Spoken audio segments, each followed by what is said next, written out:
Good morning! For today's video ay gagawa tayo ng puto. Bali 200 pieces po ang gagawin natin.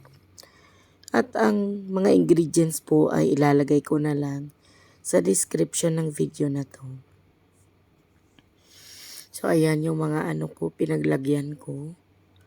Kasi 200 pieces. Start na tayo. Ilagay natin yung itlog. So medyo pinas forward ko lang po ang video para hindi po masyadong malakas. Hindi masyadong mahaba yung magiging video natin. Yan, beat muna natin yung egg. Ilagay natin yung sugar.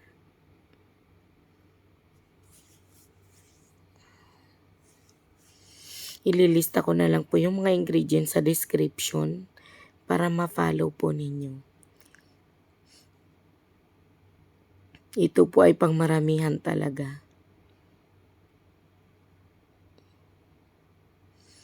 Lagay na yung flour. 10 cups po ng flour ang ginamit ko dito.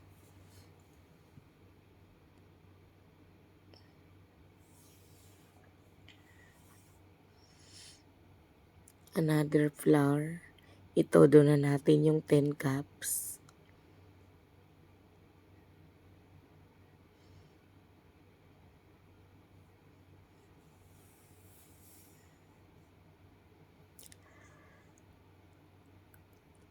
Actually po mukha lang siyang mabilis akong mag-mix sa video, pero hindi naman po ako mabilis sa personal kasi tandaan po natin ang puto ay bawal pong ma-overmix.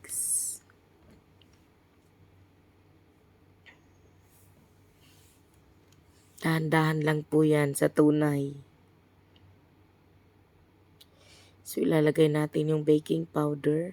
Pag naglalagay po ako ng baking powder, bawat 1 cup na all-purpose flour ay 1 tablespoon din na baking powder.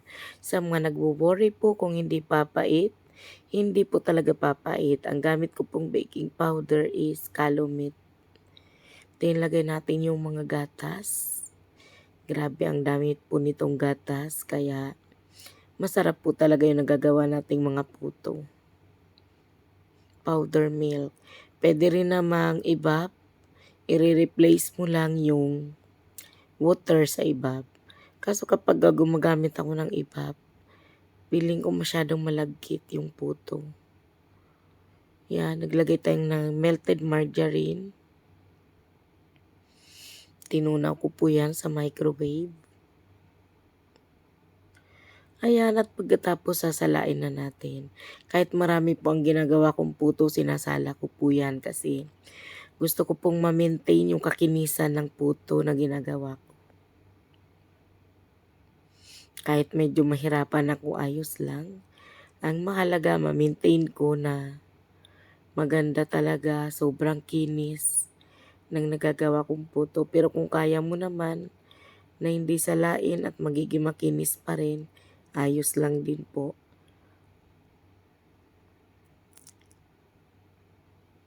Yan, ilipat natin ulit dito sa mixing bowl kasi pangit naman tong planggana yung gagamitin natin. Doon ko lang talaga sinala kasi di po kasya. So ngayon maglalagay na tayo sa mga puto molder. Hindi ko po yan grinis ng oil or anything kasi meron naman pong melted margarine.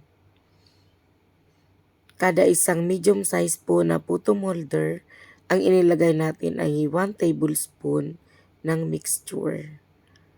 Tapos 2 layer po yung pag-steam natin para mabilis.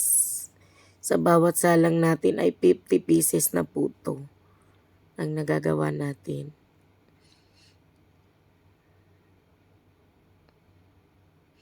Actually, yung iba po dyan large size yung ginamit ko.